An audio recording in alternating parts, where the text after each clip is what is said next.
નમસ્કાર વિદ્યાર્થી મિત્રો, ધોરણ 9 ચેપ્ટર 1 સંખ્યા પદ્ધતિ. ગયા લેક્ચરની અંદર આપણે √5 ને સંખ્યા રેખા પર કેવી રીતે દર્શાવી શકાય તે છેલ્લા લેક્ચરની અંદર આપણે ભણ્યા છીએ. હવે આ લેક્ચરની અંદર આપણે બીજી સંખ્યા છે √2 ને સંખ્યા રેખા પર કેવી રીતે દર્શાવી શકાય તે આપણે જોવાના છીએ. તો એ માટે મેં તમને એક નિયમ કીધો તો. કયો નિયમ કીધો તો યાદ કરો જોઈએ. એમાં પાયથાગોરસનો નિયમ છે એ લાગુ પડતો હતો. યાદ આવી ગયું? હવે પાયથાગોરસનો નિયમ છે એ કયા ત્રિકોણ માટે લાગુ પડે? પાયથાગોરસનો નિયમ છે એ માત્ર ને માત્ર કાટકોણ ત્રિકોણ માટે લાગુ પડે છે. કાટકોણ ત્રિકોણ કોને કહેવાય? તો કે જે ત્રિકોણનો કોઈ એક ખૂણો છે એ 90 અંશનો હોય તો એને કાટકોણ ત્રિકોણ કહેવામાં આવે છે. તો એમાં કાટખૂણાની સામેની બાજુ હોય એને કર્ણ કહેવાય છે, અને બીજી છે એ કાટખૂણો સમાવતી બે બાજુ અથવા તો પાયો અને વેધ એવું પણ કહેવાય છે. એ પણ આપણે શીખ્યા હતા. હવે પાયથાગોરસના નિયમ મુજબ આપણે જો આને ગોઠવીએ તો એનો નિયમ એવો થાય: કર્ણનો વર્ગ બરાબર એક બાજુની લંબાઈનો વર્ગ, એક બાજુ એટલે AB નો સ્ક્વેર વત્તા બીજી બાજુની લંબાઈનો સ્ક્વેર એટલે BC નો સ્ક્વેર. આવો પાયથાગોરસનો નિયમ આપણે ગયા લેક્ચરની અંદર ભણ્યા હતા. હવે પહેલા √5 લાવવા માટે આપણે બે બાજુઓને કયા કયા એકમો લીધા હતા એ યાદ કરીએ. તો આપણે યાદ નીચે જે છે બાજુનું માપ છે 2 એકમ લીધું હતું, અને BC છે એને આપણે 1 એકમ લીધું હતું. પછી અહીંયા આપણે ગણતરી કરી હતી તો AC નો સ્ક્વેર બરાબર અહીંયા AB ની જગ્યાએ 2 નો સ્ક્વેર વત્તા BC ની જગ્યાએ 1 નો સ્ક્વેર. તો AC સ્ક્વેર બરાબર 2 નો સ્ક્વેર બરાબર કેટલા થશે? 4 થશે, વત્તા 1 નો સ્ક્વેર એટલે 1. તો AC સ્ક્વેર બરાબર 5 અને AC બરાબર √5. આવી રીતે કયા દાખલાની અંદર આપણે ગણતરી કરી હતી. હવે આ દાખલાની અંદર આપણે જે √5 છે ત્યાં આપણે √2 લાવવા હોય તો કયા કયા માપ લેશું તે આપણે જોઈએ. મારે √2 લાવવા હોય તો મારે આ જે માપ છે BC નું એ 1 એકમ જ લેવાનું છે, એમાં કોઈ ફેરફાર કરવાનો નથી. પણ જે AB નું માપ છે એ AB નું માપ હું 1 એકમ લઈશ. એટલે હવે ગણતરી કરીએ અને ચેક કરીએ કે કર્ણનું માપ છે કેટલું આવશે તે જોઈએ. તો AB બરાબર 1 લઈએ. અહીંયા સૂત્રની અંદર સીધી કિંમત જ મૂકવાની છે. AB એટલે 1 નો સ્ક્વેર વત્તા BC એટલે 1 નો સ્ક્વેર. તો હવે 1 નો સ્ક્વેર તો એનો જવાબ શું આવશે તે લખીએ 1 વત્તા અહીં પણ 1 નો સ્ક્વેર જવાબ શું આવશે? 1. 1 વત્તા 1 એટલે 2 થશે. આ AC નો સ્ક્વેર બરાબર 2 આવ્યું છે.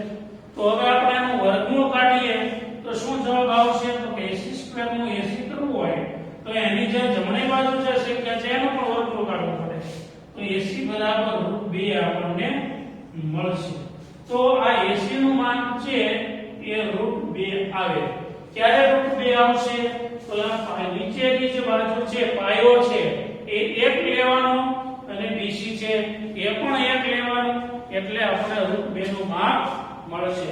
તો હવે એ મુજબ આપણે અહીંયા સંખ્યા રેખા ઉપર દોરીએ. તો સૌથી પહેલા સંખ્યા રેખા દોરવાની છે. અગાઉનો દાખલો છે તે આપણે યાદ કરતો જોવાનો છે.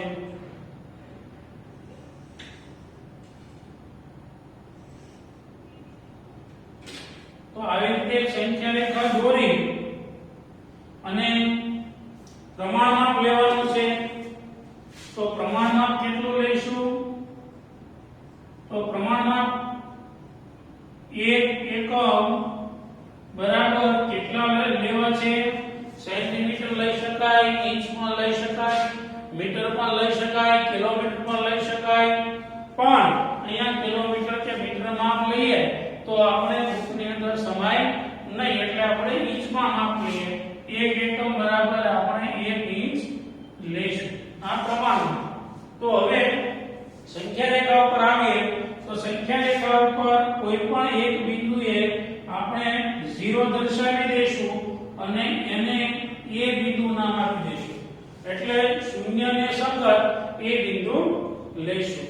હવે મારે 0 થી 1 એકમ દૂર બી બિંદુ લેવાનું છે, એટલે મારે ફૂટપટ્ટીની મદદથી અહીંયા 1 ઇંચ માપવાનું છે. તમારે ફૂટપટ્ટીની મદદથી 1 ઇંચનું માપ લેવાનું છે.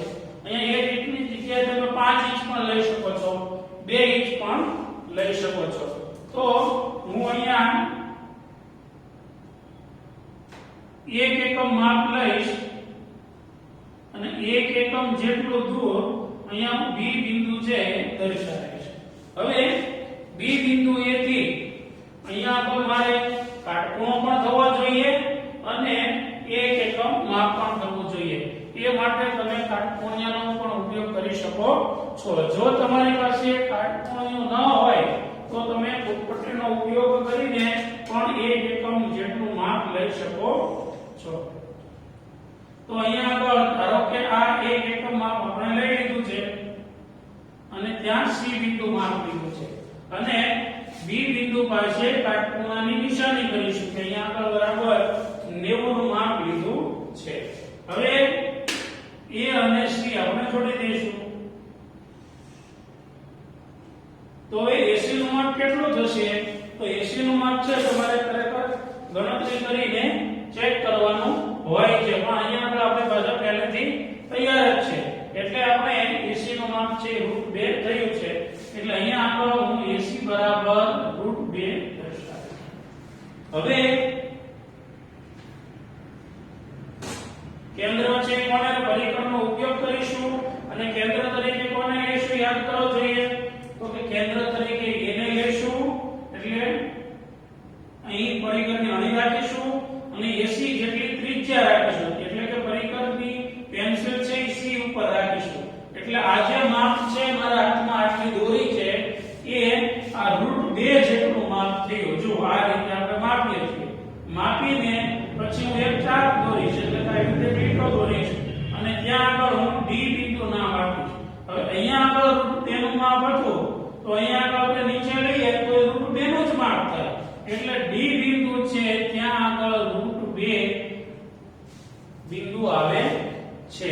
એટલે અહીંયા આગળ આ ડી બિંદુ છે એ 0 થી √2 એકમ જેટલું દૂર છે એવું દર્શાવી શકાય. તો આ આપણે દોરી લીધું છે.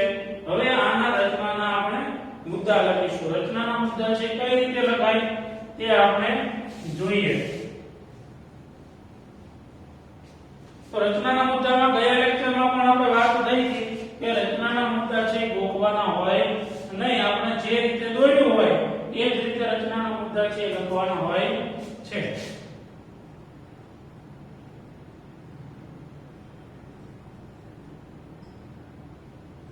તો સૌથી પહેલા આપણે શું કર્યું હતું? તો કે સૌથી પહેલા સંખ્યા રેખા ઉપર શૂન્ય ને સંગત એ બિંદુ છે એ દર્શાવ્યું હતું. તો એ લખીએ સંખ્યા રેખા પર શૂન્ય ને સંગત બિંદુ એ દર્શાવો. પછી બીજો મુદ્દો, બીજું શું કર્યું તો આપણે? તો કે 0 થી 1 એકમ દૂર કયું બિંદુ લીધું તો? બી બિંદુ લીધું તો, એટલે કે એ અને બી નું માપ કેટલું થવું જોઈએ? તો કે એ બી નું માપ છે 1 એકમ થવું જોઈએ, એવું આપણે બિંદુ બી લેવાનું છે. તો અહીંયા આપણે જોડે લખી કે એ બી બરાબર 1 એકમ થાય એવું બિંદુ બી સંખ્યા રેખા પર લો.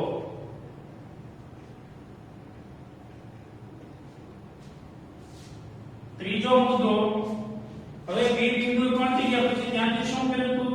તો કે BC બરાબર કેટલું આપણે દોર્યું હતું?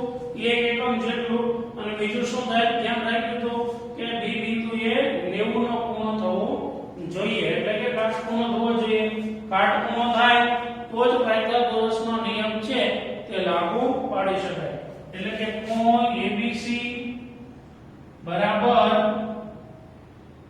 90 અંશ અને BC બરાબર 1 એકમ થાય બે બાબતોનું આપણે ધ્યાન રાખ્યું છે કે કોણ B 90 થવો જોઈએ અને BC નું માપ છે 1 એકમ થવું જોઈએ તો કે કોણ ABC બરાબર 90 અંશ અને BC બરાબર 1 એકમ થાય તેવો રેખાખંડ રેખાખંડ BC આવશે BC દોર્યો પછી B થી C દોરાઈ જાય પછી શું થયું તો કે ચોથો મુદ્દો રેખાખંડ A અને C આપણે દોર્યો ને તો રેખાખંડ AC દોર્યો હવે શું કર્યું તો રેખાખંડ AC દોરાઈ જાય પછી આપણે ગણતરી કરી અને પછી આપણે ખબર પડી કે AC નું માપ છે √2 થાય છે તો એ ગણતરી આપણે દર્શાવવી પડે મારે તો ઓલરેડી પહેલી દર્શાવી દીધેલી છે પણ તમારે આ ગણતરી છે એ તમારી બુકમાં લખવાની છે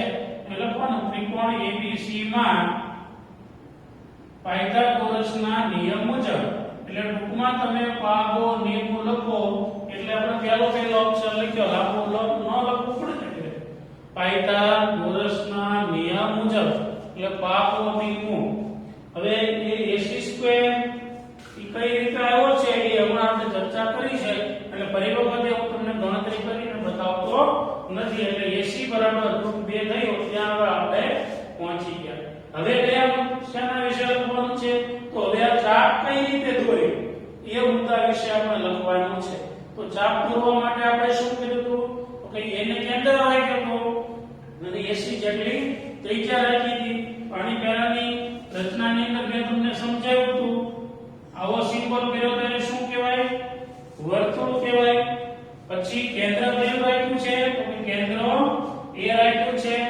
અને ત્રિજ્યા કેટલી રાખી છે AC રાખી છે એટલે જુઓ કેન્દ્ર A AC જેટલી ત્રિજ્યા રાખી અને પછી ચાપ દોર્યો તો જે આ ચાપ છે સંખ્યા રેખાને જ્યાં છેદે છે તો સંખ્યા રેખાને જ્યાં છેદે છે ત્યાં આપણે શું નામ આપીશું D બિંદુ નામ આપીશું તો અહીંયા લખીશું કે વર્તુળ અને વંચાય કઈ રીતે તો વર્તુળ AC દોર્યું જે સંખ્યા રેખાને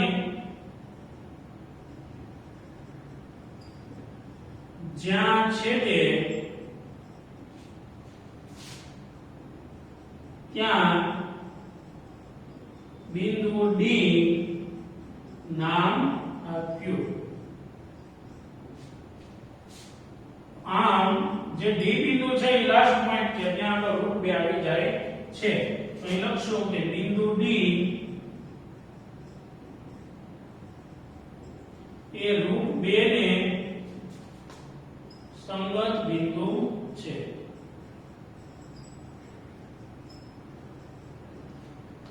તો અહીંયા આગળ તમારી આ √2 ની રચના છે એ પૂરી થાય છે એટલે કે તમારે √5 ની રચના પણ શીખ્યા √2 ની રચના પણ શીખ્યા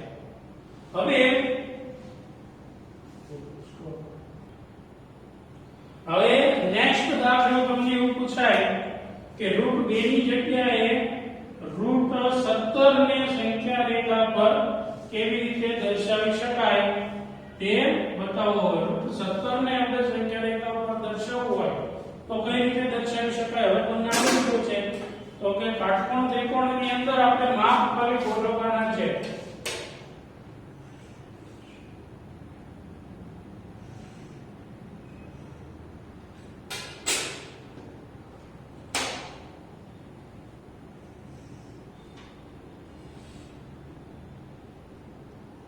આ માપ તો બને ત્યાં સુધી 1 એકમ રાખવાનું છે તો હવે 17 આપણે બનાવવા છે તો કયું માપ લેશું તો અહીંયા આગળ હું ધારો અહીંયા 4 એકમ લઈ લો તો આપણે સામાન્ય મનમાં ગણતરી કરીએ કે 4 નો સ્ક્વેર કેટલો થશે 16 4 નો સ્ક્વેર છે એ 16 થશે અને 1 નો સ્ક્વેર છે એ કેટલો થશે તો કે 1 થશે.